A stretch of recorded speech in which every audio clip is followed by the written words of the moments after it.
Hello, this is Greg Smalley on Pod 366, a weird movies podcast, joined today by Giles Edwards, as I Hello, everyone. and joined later in the podcast by a pair of Italian filmmakers, director Fabio Dorta and composer Riccardo Amorese, for a discussion of their film, The Complex Forms. So that will be later. But now, for now, we're going to start with a look at today's or this week's new releases and news, which is rather brief this week, unlike last week's incredibly packed house. And we start off today with some news, casting news, I suppose. Giles, what are we looking at, if you know? We're looking at a pair of publicity stills. I won't describe these individuals since they are people being themselves and not characters. I'm going to say that what we have here is Lily Gladstone Yes, and uh, let's see, is that the author? Who's the other no, one? that's the director. Director. Okay. Director Reed Moreno, who I Reed Marina. will Okay, talk so about. So these two were announced about a week ago for Charlie Kaufman's adaptation as screenwriter of the novel Memory Police by a Japanese author whose name I don't have in front of me. I've got it right here. Her name is, Yoko Ogawa. yeah, Yoko Ogawa, which I have read and should believe would provide a very weird experience in the movie, especially with Charlie Kaufman, who tends to take other people's stuff and make it even weirder, as he did with I'm Thinking of Ending It. Mm. Um, this story is the premise is rather simple. It's a island, a dystopian island, and what happens is the rulers periodically ban certain words from memory. So, for example, a good example is they will ban the memory of words, and no one uh, in the populace is then allowed to acknowledge birds. They simply forget the existence of birds. And although there will be birds flying above them, they either literally can't see them or simply they pretend they can't see them because that's what society says. It's not entirely clear, although I think, they, reading the novel may give you a different perspective than the adaptation. So I don't want to say necessarily what happens in the novel and how that's handled. We'll see how Charlie Kaufman chooses to handle it. Lily Gladstone, of course, was probably announced because she's so hot right now with her Oscar nomination and being most likely the odds-on favorite to win the Best Actress Oscar this year, although Emma Stone still has a lot of power behind her, and she would be my choice. The director, Reed Moreno, I'm not really familiar with. She has done some films that I probably should have seen, and I believe she's known even more for her work on TV uh, on The Handmaid's Tale. And my feeling is that if she's good enough for Charlie Kaufman, she's going to be Huh. good enough for me. Yeah, it looks like a long history as a cinematographer Mhm. is a lot of her experience there, and I always like to see cinematographers turned filmmakers because they're approaching storytelling from, shall we say, more of a visual side, perhaps, than those who are, either actors turned directors or the very rare screenwriter turned director. So that kind of perspective usually suggests a greater awareness for what we're going to be seeing. So Well, I'm not sure when this will come out, but I have been very excited about it since the project was first announced, as we are with anything that Charlie Kaufman has a hand in, and also having read the novel and realizing that it is really fertile ground for adaptation, especially for Charlie Kaufman. So it's been a couple of years. I don't know when it's going to come out. I would assume if they're announcing the casting, it would be later this year, but possibly not till 2025. Yeah, the IMDb indicates that very nebulous pre-production, so Yeah. So that's the Memory Police, and we'll all be looking forward to that, I hope, at least. Now, next is one hmm. that we have discussed before and is also well, not really available for you to watch yet, but coming. Giles, describe the still, if you will.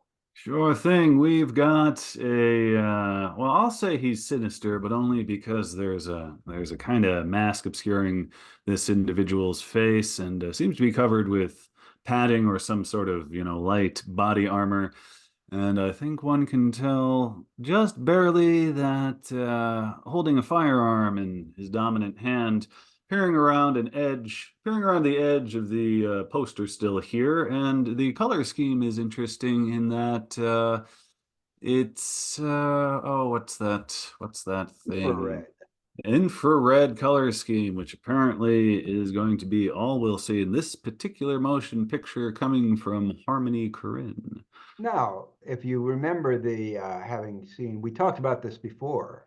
Maybe you weren't on. Uh, Talked about it I before. was on at least one of the times it's been brought up, and we saw some other comparably visually dissonant stills from the stylistic choice Yeah, if for. you watch the trailer, it's not all in infrared, but that's only because there are some scenes that are like animated and stuff. Uh, But close to being all in infrared. It's a action movie, although maybe from Harmony Korine with from Harmony Action Corinne, yeah. yeah, yeah, yeah. It's not, like a Marvel. It's not the latest Captain America, but it's about a hitman and very probably based on the trailer, probably more experimental than anything he's done in quite a while since maybe Trash Humpers.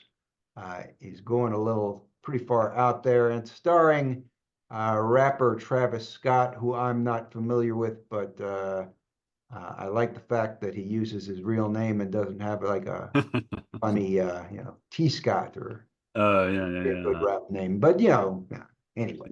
This is from I guess I'm gonna say I'm a little skeptical of any this is from a multimedia design collective that calls themselves Edgelord, dropping all the pertinent vowels, and that's something that raises one eyebrow. And if we've got time, which I think we do, this quote hopefully doesn't oversell the experience from Edgelord. The distribution of Aggro Drift goes beyond the limitations of the outdated movie-going experience. You don't just watch Aggro Drift, you step into a new world, and these events will allow audiences to immerse themselves in it. The events they're referring to is the concurrent tour that this group is doing alongside the film. But the phrase outdated movie going experience kind of sits unwell with me since I've been having movie experiences for a number of years now, and they continue to satisfy. But we'll find out. Well, what they're referring to is they don't want to show it at regular cinemas. So Mm.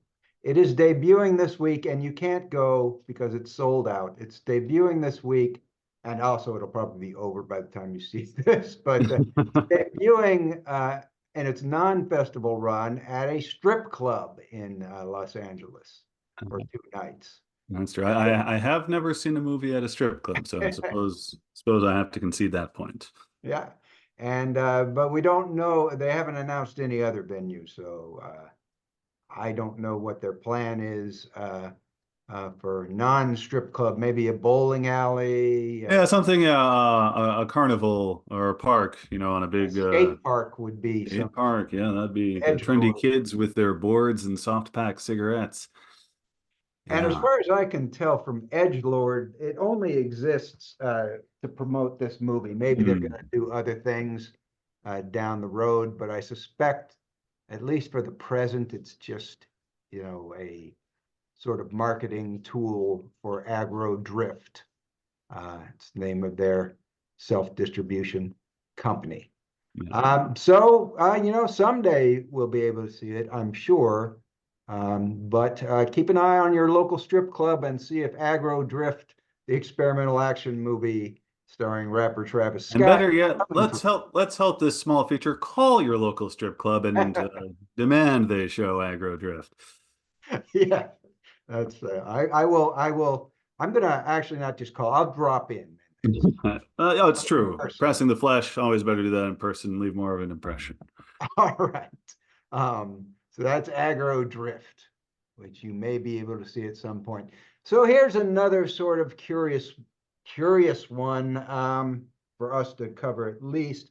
Giles, go ahead and describe it if you will. Sure thing. We've got two movie poster style things side by side, both of them advertising major motion pictures from a director who certainly dabbled heavily in fantasy enough. On the left, as I see it, there is a sinisterly smiling, long-haired mullet-esque gentleman with wonderful bone structure and very fabulous eye makeup, holding in front of him a sphere in which we see a trapped young brunette.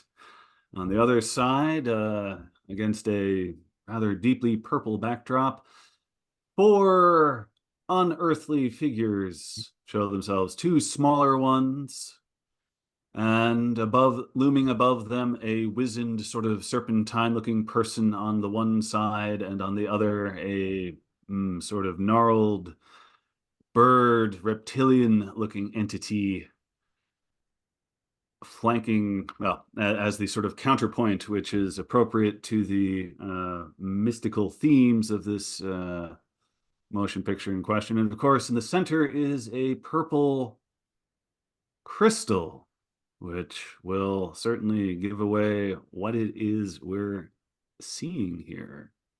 All right. And the sinister individual in the first half of the picture is, of course, David Bowie. And that is Labyrinth.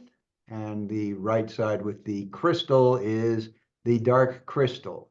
And these are being re-released. They are easily available, I think, at every major retailer already. They're being re-released this week in a digital bundle, which is not something normally uh, we would comment on, but I found it curious because, do you know why I found it curious, Giles? I'm not sure, but I browsed the long email concerning these projects. What caught my eye was that digital bundles have gotten a lot further than they used to be. So it's not like you just not when you bought, a DVD or a Blu-ray and oh, here's a streaming thing in case. These seem to be, shall we say, very thorough releases in completely immaterial form. Do you have the list of or the email in front of you? Yes, I do. See, it's Shout Factory is releasing these, and they are known for their rather lavish DVD and Blu-rays with 4K upgrades and lots of extras. So what we have here is essentially a 4K digital only release that has all the special features you would get on a DVD or Blu-ray. And they made sort of a minor big deal about this because you don't normally think that this deep archival release that's not on physical media would get a large press release like it did. Although maybe, Jim Henson is a pretty popular. And fans of these movies are of that certain, oh, well, we've got money to spend now age and mountain of nostalgia. So Yes, but what it seems to me is that they're sort of floating maybe the wave of the future, which is that everything you Hmm. would normally get on Blu-ray or even UHD with commentaries and all the special features are now digital instead. There have to be some other releases like this, but I wasn't aware of any.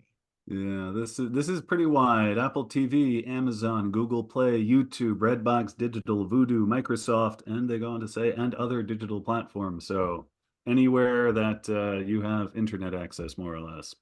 Now, on the other hand, I do believe that the extras, all the extra features, they only mentioned as with the Apple download.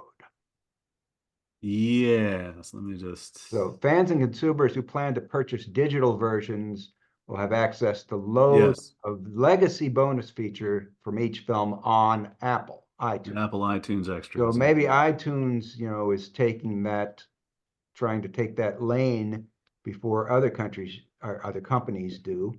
But I mean, there's commentary tracks, all the stuff that would previously have been exclusive to DVD for or Blu-ray. Um, for Labyrinth, you get just a ton. You get the commentaries with both of them. You get just a ton of extra features. Little mini documentaries, Henson Legacy, Remembering the Goblin King, a Q&A for Labyrinth, trailers. And then for Dark Crystal, you get the storyboards and another Henson, a couple of Henson documentaries, deleted scenes, photo galleries. Everything that you would normally expect to find on Blu-ray is here on digital instead. And that sort of makes sense. And I'm a little surprised they haven't tried to deprecate physical media before. Now, Shout Factory sort of makes their living off physical media, and that's what they're known for. Um, so I found it just sort of curious that we have this sort of a release. Hopefully they aren't digging their own grave, but No, I think it's likely the wave of the future, mm, which is sort of disappointing and disturbing because, as we all know, you buy this digital copy and you're not you're paying to buy it, but you don't really own it. no, yeah, They can take it off at any time, take it yeah. off the service at any time. Yep. And You this is lose the also rights. presuming, access to the internet, which earlier today, when I was watching the movie for my review next week, my internet mysteriously cut out for an hour, and I had to sort that out using my landline telephone to contact the providers. So, yes, presuming a lot of things go right for this digital future we're living now. Yeah, now if they're downloadable, which I assume they Hmm. are, not copy protected in some way, then you will get to keep them as long as your hard drive doesn't die. And a DVD could get scratched and Yeah. unplayable anyway. So I just thought it was kind of curious, and as an old guy, I don't like it. I wish everything would go back to just being on VHS, which we'll talk about soon. Well, Oh, really, I'm kidding. VHS, huh? I'm kidding. You're going to be in Well, luck in a moment, Greg. I will be in luck in a moment. Yes. But yeah, so that's why. And the movies themselves are both recommended, sort of weirder for kids, probably good introductory movie Yeah. for kids to the weirder sort of fantasy that tends. Labyrinth has some rather advanced sexual subtext, I would say, that Hmm. you don't normally find in today's movies, with the girl being attracted to the much older, seductive David Bowie, who's also kind of androgynous and maybe not even human. And The Dark Crystal is a much more experimental type fantasy with grotesque puppets and very little dialogue, and so much stranger. Uh, so yes, those are they, but yet both are pretty accessible for kids, and Oh, yeah. they will like them. And as I say, it's probably a good introduction to weirder styles of fantasy. And yeah, darker edge of fantasy is always fun. Fun for kids too. Yeah. Oh well. Um, all right, Giles, we got another one up. Go ahead and describe it if you will. All right, we see more or less just, I'm gonna guess, the top, maybe second floor of a spooky big house, chimney coming up prominently into a overcast, stormy atmosphere. This is all sort of kind of hand drawn with maybe a kind of watercoloring kind of look to it as well. And glaring from the window of this upper floor of the house is this bright light, which suggests something really cool or terrible is happening inside. And the title of this film is done sort of grave slab style with some etched lettering, and the whole thing flanked by vining leaves in various states of decay. And this is the packaging for the, I'm guessing, Kino Lorber release of Burnt Offerings, which you reviewed not quite a decade ago. Yeah, it's been a long time. Have you seen Burnt Offerings, Giles? I have not, but I am something of an Oliver Reed fan. And when I read your review, you sort of indicated that he was one of the main draws for those curious about this phenomenon here. Indeed, I think the cast is the main draw with Karen Black, Oliver Reed, and Betty Davis. Betty Davis as a much, one of her last movies in the 70s, an old woman, but sometimes when they bring these old stars in, they just do a little cameo. Betty's performance was a little more substantial and a little better than you might have expected. And I think that's one of the things that has made this a cult movie, because otherwise it's just sort of a normal haunted house type movie. It's directed by Dan Curtis, who did Dark Shadows, and I'm sure Dark Shadows, being a cult show, also brought in a bunch of large amount of audience to this offering. I didn't find it to be anything special. However, its fans are fairly dedicated to it. I'd say it probably goes in the fondly remembered category for a lot of people. I believe it was a TV movie as well. Okay. Well, considering the year it was made and Oliver Reed being who he was, yeah, that and the director, so yeah. So that's Burnt Offerings gets a, it's been before. I think this may be the first time on Blu-ray though. So it gets a special edition release, extra features as usual from Kino Lorber, physical media. Don't know why they didn't just release it digitally, but hey, some people are old-fashioned like that. Some people love their physical media. Speaking of people that are old-fashioned and love their physical media, that brings us to our last title that we're going to discuss before going to the interview. Giles, tell us what we're looking at, if you would. Sure thing. Another kind of double picture here on my right-hand side. There is a VHS cassette. That's a rather disarming shade of amphibian green.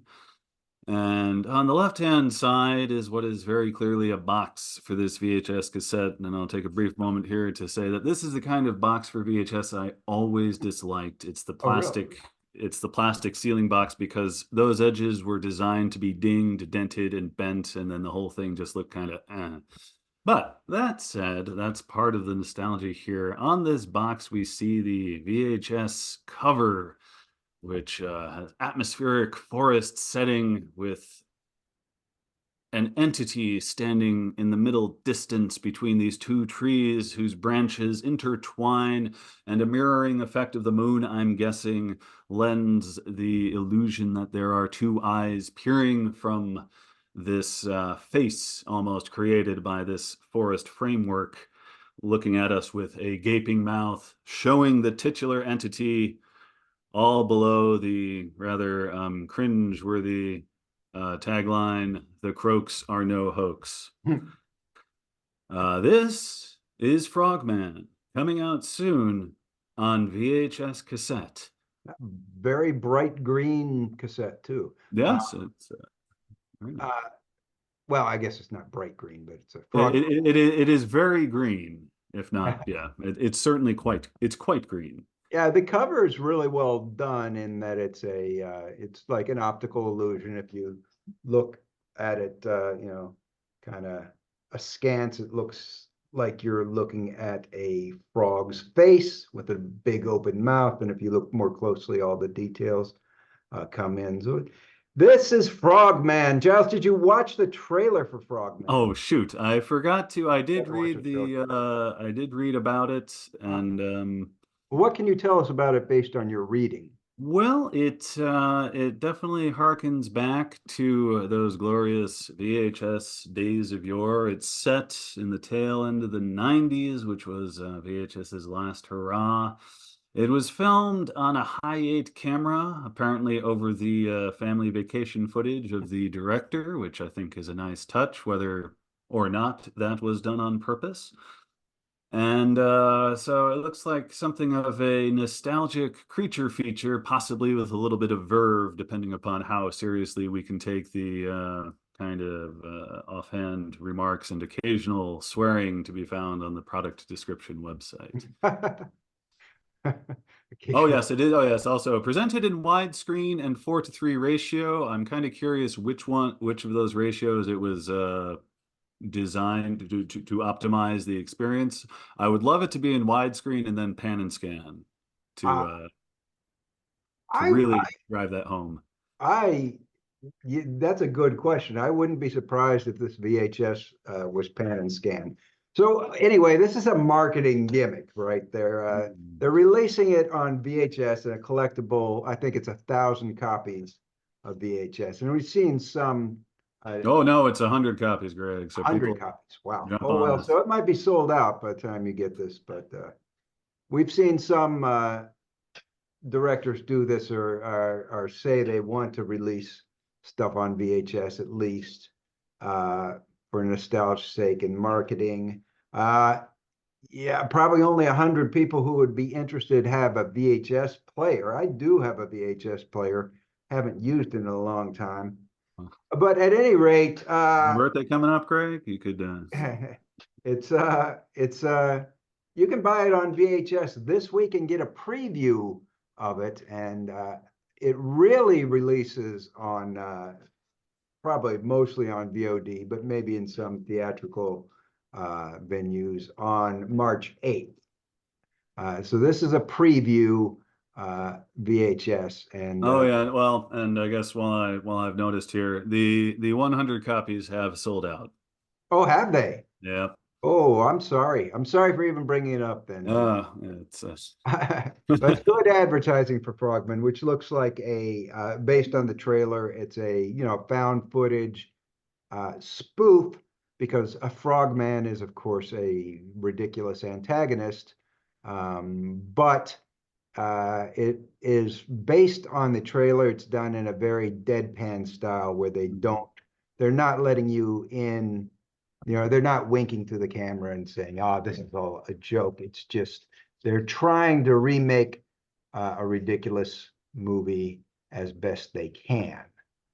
Uh, so we'll see. One reviewer caught my eye by incorporating the word weird into her review, although it was a very short capsule review, and so um, I don't know, didn't get much of a sense of what the movie's going to be like, but it's going to be a spoof. That's going to be absurd and maybe worth our time, and it may not. But they got plenty of free press from us based yeah, on no, the VHS always. gimmick. So, all right. Yeah. So, Giles, did you have anything left to say about Frogman or any of those other titles? Oh no, no. I think we gave each of them as thorough a shake as As they necessary deserve. for our viewers and listeners.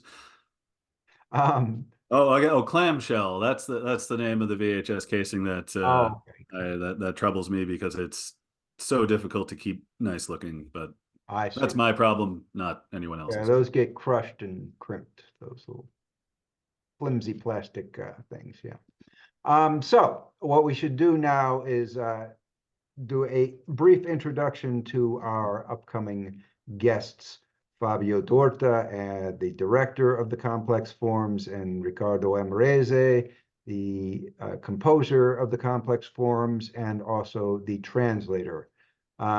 So the complex forms is an Italian film, and the director does not speak much English. So we had to do our first time using a live translator on the site. Fortunately, or in one of our interviews, live interviews, and fortunately, the translator we were able to get was somebody who had worked on the film and was a friend of Fabio's, and therefore maybe could help a little bit and add even at points things of his own to the conversation. It's a very low budget movie, Italian movie, one location, black and white, and premiered at Slam Dance.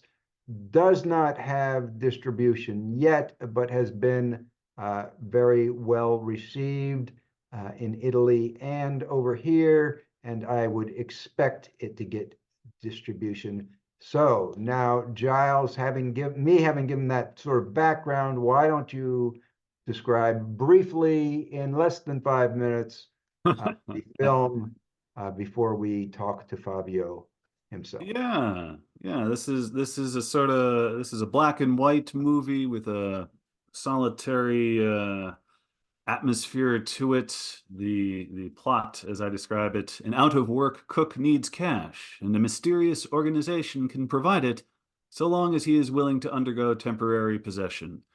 In order to do this, he is ferried off to this deep in the woods, delightful but really empty cavernous villa thing where he and a bunch of other sad middle-aged guys who have really not much going for them except good health are brought there not necessarily to partake, but are paid for an allotment of time that they're giving the chance for this process to be undergone. And if forgive me for speaking mysteriously, it's best not to ruin too much. And also, frankly, not too much is made that clear, but in a way I found rather enticing. It's a wonderful black, white, and gray. Touches on and looks a bit like pieces of last year at Marienbad. The filmmaker cut his teeth with set design, and so has a good eye for arranging things, and also with commercials, which is another great aid to visuals, because you need to get a lot of good visual in quickly for that kind of work. And yes, the composer who we'll be interviewing alongside him also provided a wonderful, very lush but not overblown kind of score. So very a lot of different times, as it were, in this, because it's contemporary. There are phones, but there's a sort of like lost within this nebulous past century or more elements ticking in. And of course there are these delightful entities that seem to, if not inhabit the woods, then use that as their conduit to us. So it was a great kickoff for me for Slam Dance. I believe that was the first film I saw, so that augured well. All right, and you did recommend the film, as I recall. So yes. All right, so let's bring on the director Fabio Dorta and the composer Riccardo Amorese and talk to them about the complex forms now that we've given you as much of a background as you need. All right, we will bring them right on in just a moment. See you soon, Greg. See ya. Hello, and we're back with Fabio Dorta and Riccardo Amorese. Fabio, the director of the complex forms. Riccardo is the composer of the complex forms. And we will probably be doing a little bit of translating between Italian and English here, but hopefully everything will work out fine. Giles will be asking the questions.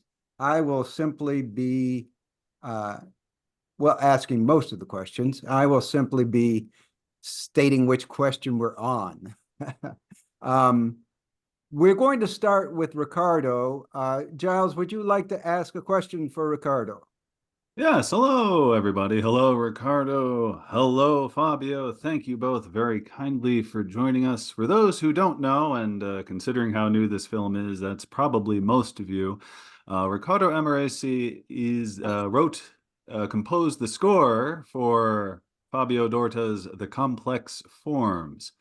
And I'm always interested to know how musicians think because I have zero comprehension of the process. So I'm hoping, Riccardo, you might be able to at least briefly illuminate how you went about the musical score for this film, what you hope to achieve with it sound-wise, and your relationship with the director. All right. Thank you. Thank you. Hello, everyone. Thank you, everyone, for having us and to speak about the complex forms. And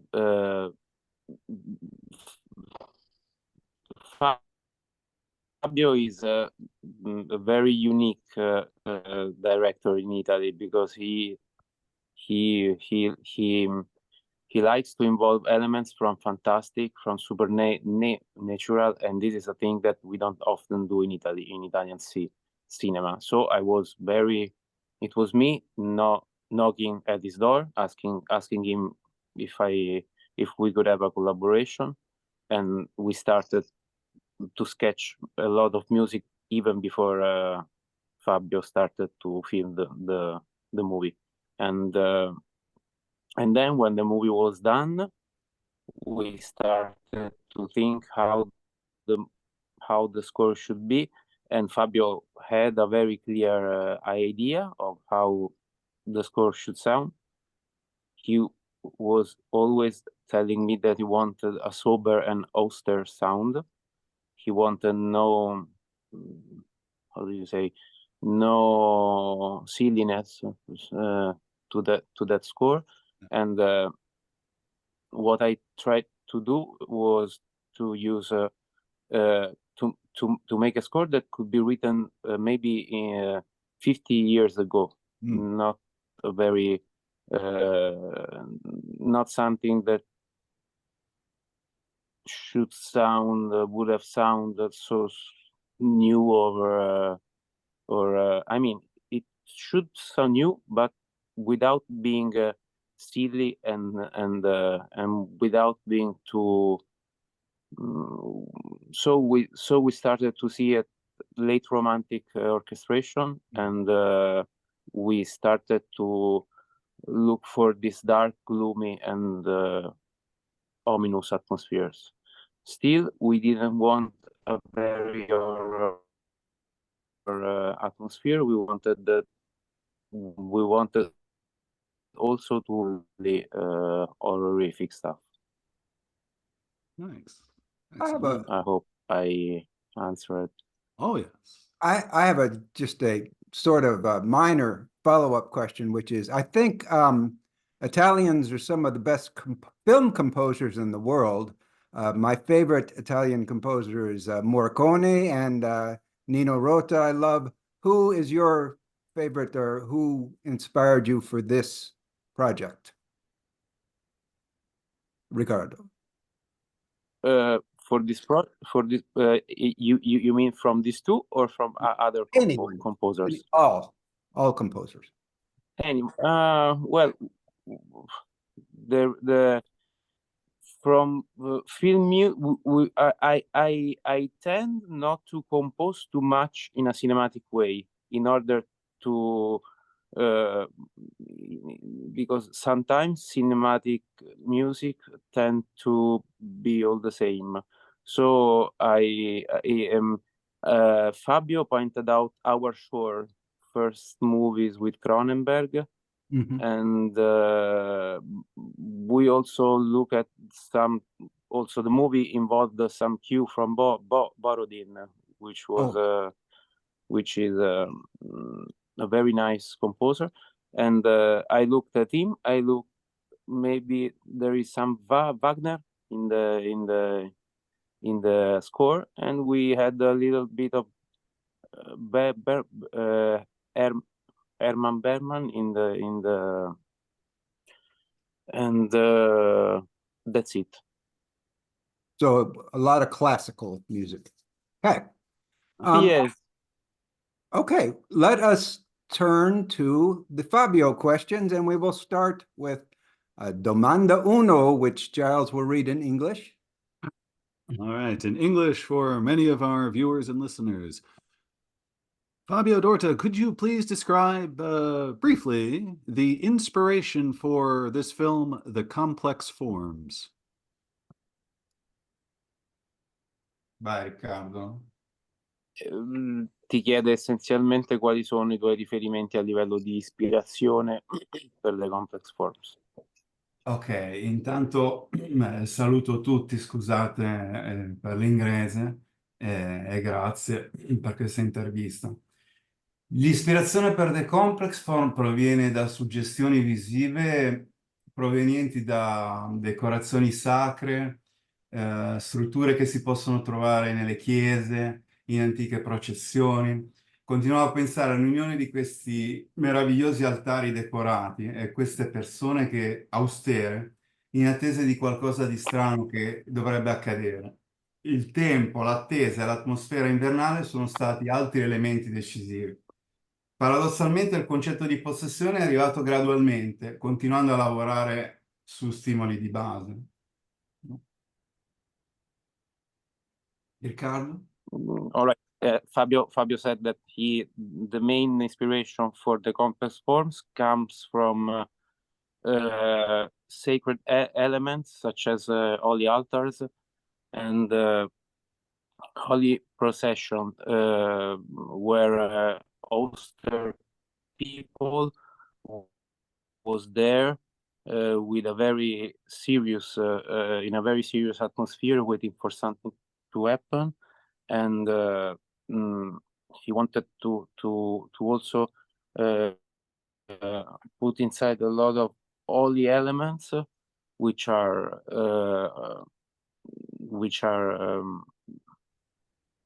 often that often happens in the movie, and also the possession is not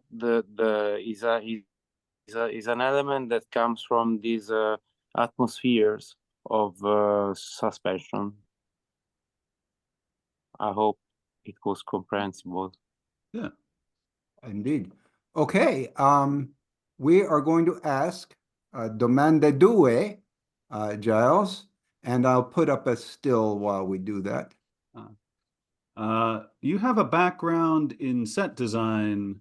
I read, I think on your IMDb page. I was curious how that affected the production of The Complex Forms. Yeah, I understand. Come dicevo prima, ha influenzato totalmente il film. Infatti mi capita spesso di essere suggestionato da dei luoghi, delle stanze, dei panorami o singoli oggetti. Infatti nella scenografia teatrale si è abituati a lavorare in quella che si chiama gabbia scenica, che poi sarebbe il palco, che è completamente buia, da cui devi far emergere qualcosa che colpisca lo spettatore. E come scenografo non hai altri elementi se non le strutture, perché gli attori non ti competono, se non per il fatto che utilizzeranno questa struttura. Questo in parte ti abitua a partire dal contenitore per poi riempirlo di contenuto fino a prenderne il sopravvento. Okay.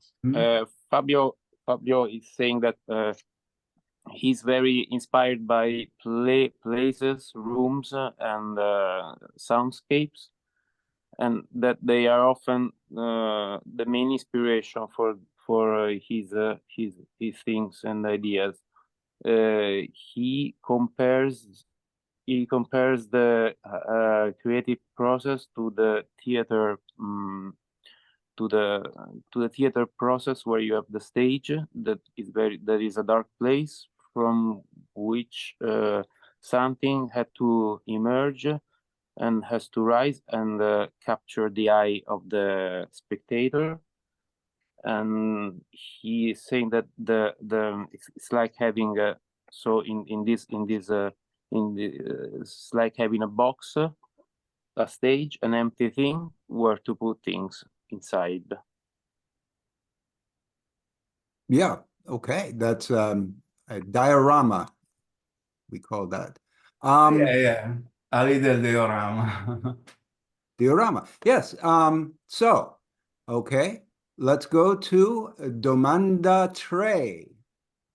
What challenges, good or bad, enjoyable or not enjoyable, were there in working with this cast, which was entirely non-professional actors? Le sfide, no? Ti chiede sostanzialmente degli attori non protagonisti che cosa comportano. Certo, certo. Ma devo dire che ho adorato lavorare con attori non professionisti perché ci hanno aiutato davvero col cuore. Molti di loro ci hanno adottato.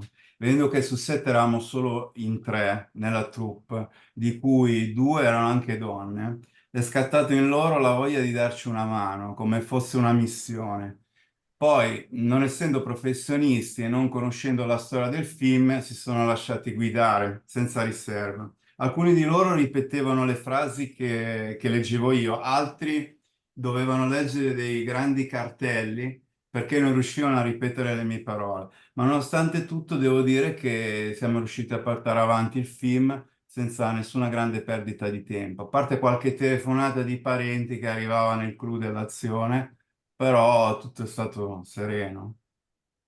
Okay. He's saying that he loved working with non-professional actors because they really put a lot of heart in what they did, and they were so kind that they adopted Fabio and his crew of 3 members, and they wanted to help so much, and not being a professional actor, they were very open to Fabio's Fabio's suggestions and Fabio's ideas, and Fabio told them what to say. Sometimes he used a big panel to make them say things, and they were very nice, and they worked fine. They had some. They were they had a lot of parents also there, and so they were sometimes interrupted by calls by people from their families asking how they were doing. Yeah, so easy. Funny. Okay. Lovely. All right. We ready for domande? We're on quattro. Yeah. The creatures in the complex forms, they are quite remarkable. Could you talk a little bit about them? And perhaps in particular for me, what among things that stood out was just how covered with jewelry these creatures were and the thought behind that. Allora ti chiede delle creature e di come un po' di cose sulle creature, su come mai interessa particolarmente come mai sono piene di gioielli. Yeah.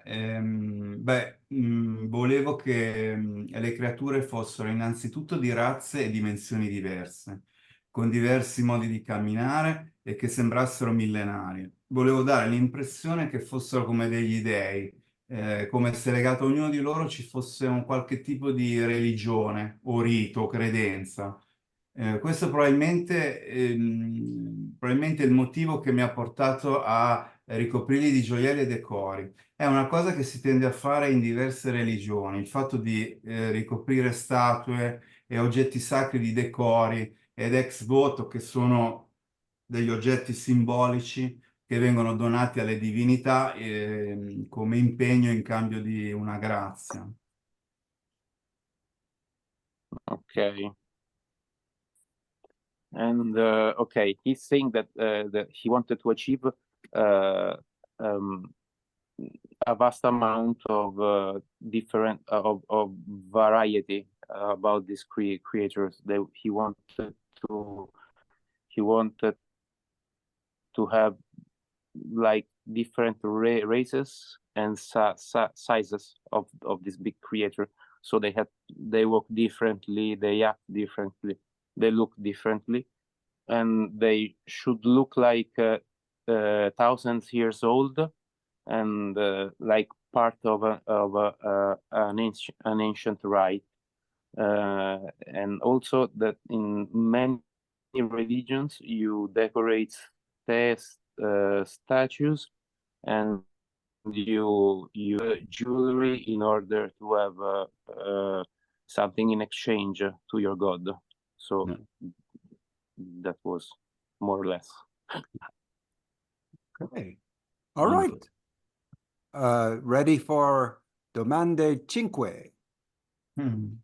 Well, keeping in line with wealth and riches, the villa that you filmed most of this movie in is quite amazing. I was curious how you found this building, and was it easy or not to get permission to film in such an elaborate structure there? Della villa. Sì, ti chiede come è stato, diciamo, è rimasto molto colpito dalla villa, ti chiede come l'hai trovata e i permessi per girare al suo Certo. interno. Allora, mi hanno segnalato la villa mentre stavo scrivendo un'altra sceneggiatura che raccontava un'altra storia, che si svolgeva sempre in un'unica location. Quando sono andato a vederlo sono rimasto impressionato. La trovo meravigliosa e con un lato anche un po' lugubre. Quel film poi è stato temporaneamente accantonato, ma mi è rimasta la voglia di girare qualcosa in quel luogo. La villa appartiene al comune di Chiari, che è un paese nel nord dell'Italia. E un altro elemento strano, ad esempio, è che una vecchia custode della villa molti anni fa è scappata portandosi via tutti i mobili. Quindi di fatto la villa è completamente vuota. Comunque il comune di Chiari è stato gentilissimo, dato che usano pochissimo la villa e solo per piccoli eventi, ci hanno lasciato usare la villa praticamente per un mese intero, pagando solo un deposito in caso avessimo rotto qualcosa praticamente.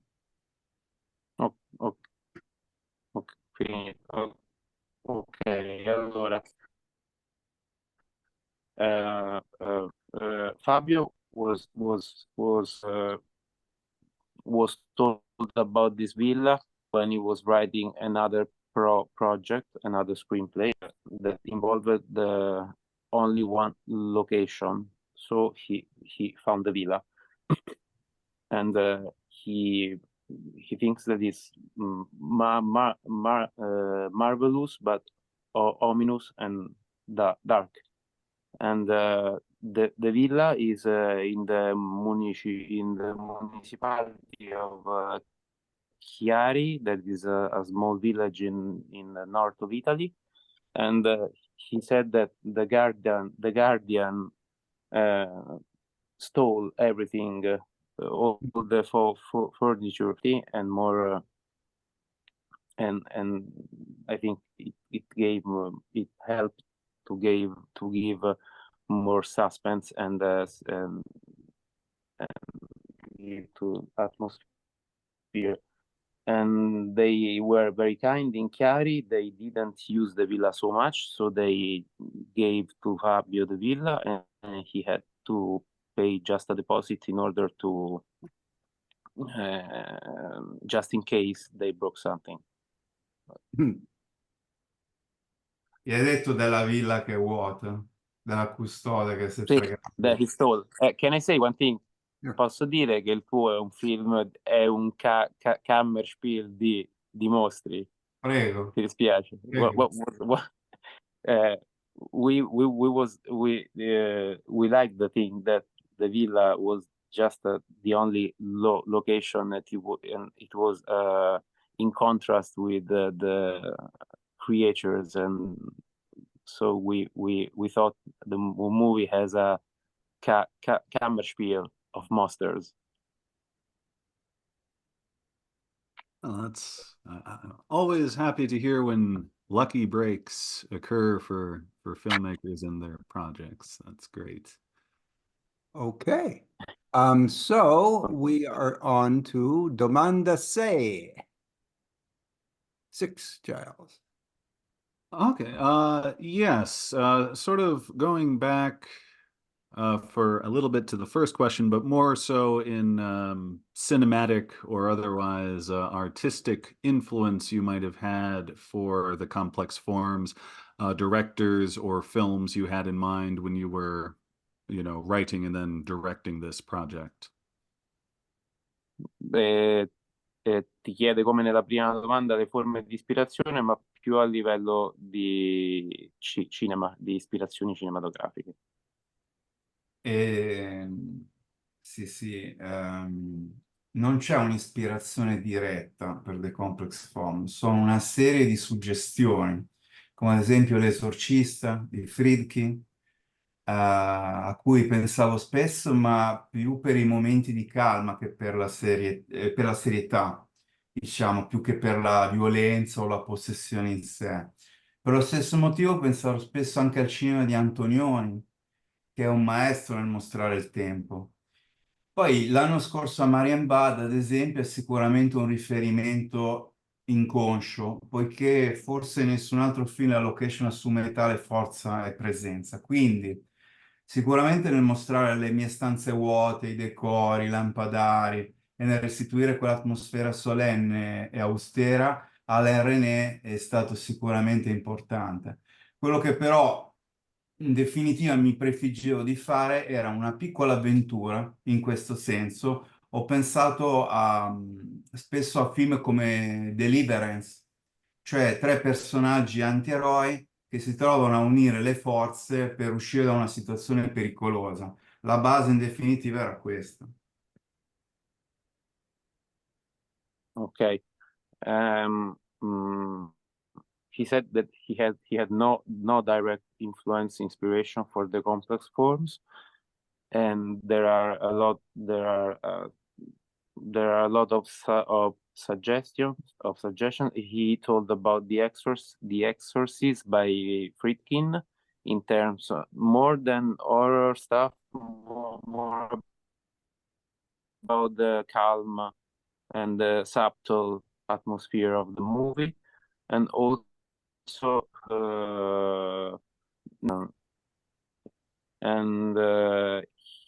also he thought a lot Antonioni, about Antonioni. perché è un maestro della Yes, calma, no? He is a master of calm, and he was very good at showing time passing. Also, Alain René from last year at Marienbad, which was a big inspiration with its because location is a character itself. Empty rooms, decoration, chandeliers, and a solemn and austere atmosphere. Also, he wanted, but the most important influence was from movies like Deliverance, because he wanted to film an adventure where 3 people, which was not heroes, were trying to make their way in a strange situation, and I think. Yeah, that's Okay. great. Excelente. Domanda 7. 7. Going back earlier career, I know you worked on set design. I also read that you worked on various commercials, and I was curious if you might have any remember any commercials you're proud to have made or that you enjoyed making? Because I like the pre-film career information, as you know, understand that as best I can. So any like advertisements that you worked on that you think turned out really well? Ti chiede del tuo passato pre-cinematografico, è molto interessato anche a capire il background che hai avuto guardando il tuo MDB nel citare in altri progetti. Per spot e video, no? Se sono, quello che ho capito, se sono un po' fiero del...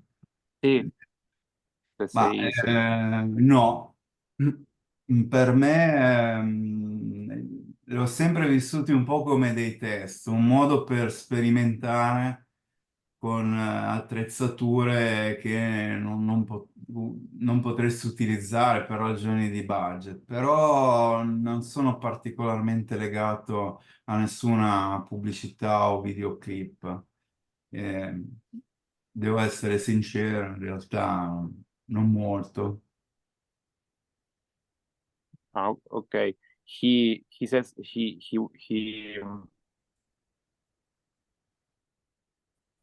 doesn't really, he considers them as tests and a way to experiment with things that you wouldn't be able to afford for budget reason. And he said that he's not very fond of them and not so much attached to them. So fair enough. Yeah, it's I know that there's a composer, Michael Nyman, who looked at advertisement work he did as lucrative R&D. So I can definitely see that there. Okay, let's go on Michael Nyman, il compositore, sorry, I was saying, Go ahead, yes. considerava lucrative Michael Nyman, the inventor of term minimalism. No, it was a journalist actually, who wrote about his music, I think. Okay. Domande 8, correct? Alienation. Alienation features prominently in the complex forms.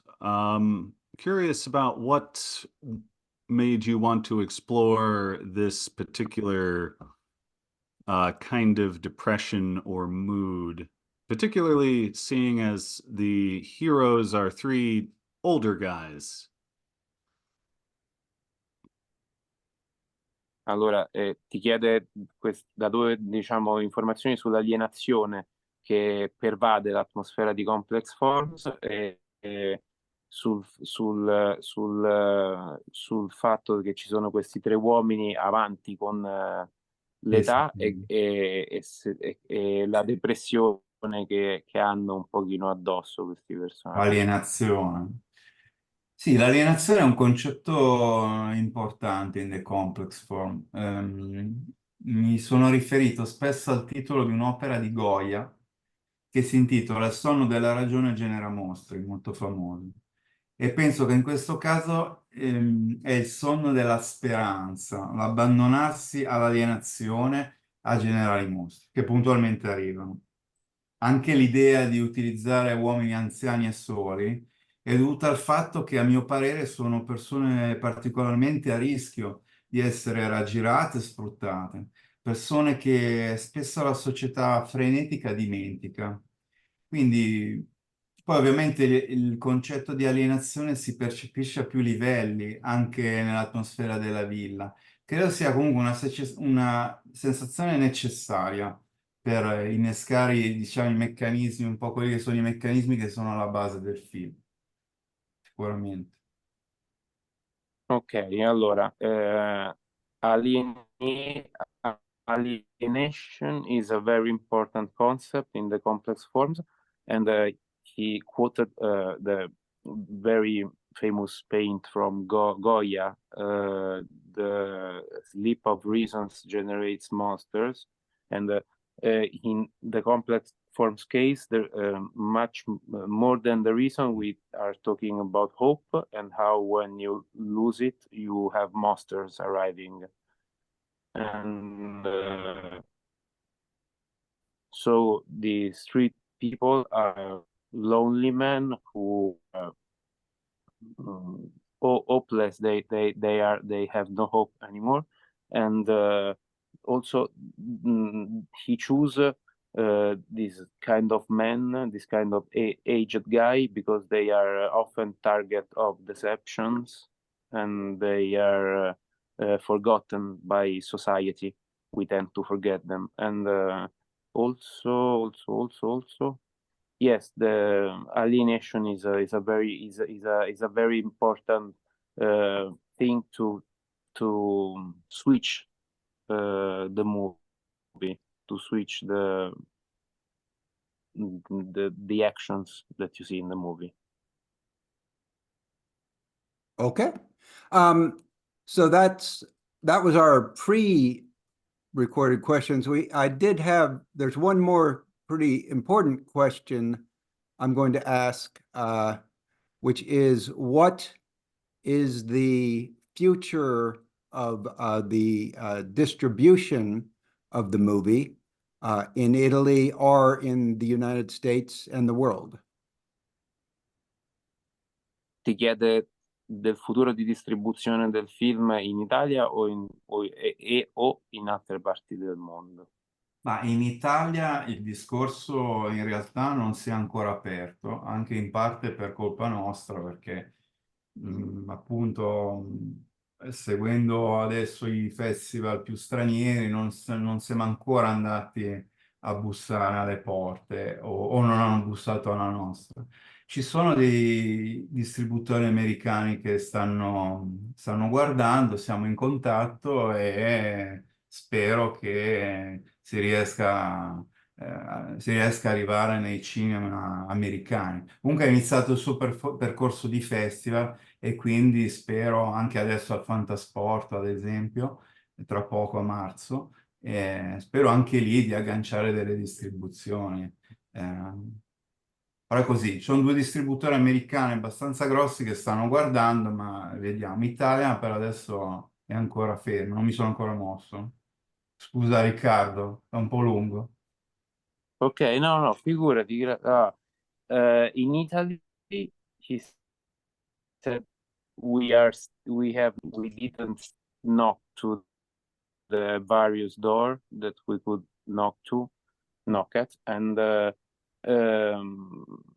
because the movie is still going through festivals, and we are waiting to see what is going to come up from this from this course. And we have two distributors from USA that showed interest in the project, and but still the movie is walking through festivals. So the next step is going to be Fantasporto in March. So we'll see what happens after those dates. Excellent. Okay, so nothing to announce. Still in festivals, Fantasporto in Portugal. Okay, so I think we are ready for just our final question, Giles, the restaurant question. Giles, would you like to set it up? This is for both of you. We like to finish our interviews with our guests with the question, what is your hometown? And can you recommend a restaurant there? Posso, Riccardo? Dice qual è la tua città di origine se consigli un ristorante lì. Ok, allora, posso, Riccardo, inizio io. No, di città di origine è Milano, però i ristoranti, diciamo, migliori che io avevo a Milano non ci sono più. Io adesso sono un grande fan del sushi, però ogni volta che vado cambia gestione, quindi non saprei neanche dirgli il nome del ristorante, però lo posso portare personalmente. Ma a parte questo, io poi, se sei d'accordo, dirotterei sulla Grissinopoli e lì parli tu. Sì. Ok? Allora, Ricordi, te dimmi che ti ripeto. benissimo, benissimo. Allora, Fabio is from Milan, was born there, and he says that his favorite restaurants are now closed. He's a sushi lover too, but the management of these restaurants tend to change often, so he couldn't say where to go. That's sad. Also, he Però li was saying posso about portare io. Grisinopoli. Eh? Greasy. Dico, li posso He was portare io telling dal about giapponese, perché non so come yes, si chiama. yes. He could bring you. He can take you to the Japanese, and also he said he was telling you about Grisinopoli, that is a special dish that they do in Turin. We went to eat it. It's a thick piece of meat fried in butter. No, in oil. But it's very No, good. batte, They do it batte. to a restaurant called Alba. Mm. So Okay. Grisinopoli in Turin, made by Alba, is what we wanted to fix. Greasy Napoli. So we have 1 minute. Riccardo, can you recommend a restaurant in Rome? Any restaurant. Restaurant in Rome. Hmm. The restaurant in Rome. We have a lot of restaurants. Yeah. We I don't know. I tend to go to ethnic restaurant. I like so much Korean food, and I'm going to point your attention to Mamma Galbi. That is a Korean restaurant, very nice, and also it's a good one. It's also called Piatto Italiano, I guess, or Primo Piatto. It's in Testaccio. Excellent. We are out of time. Arrivederci, gentlemen. Thank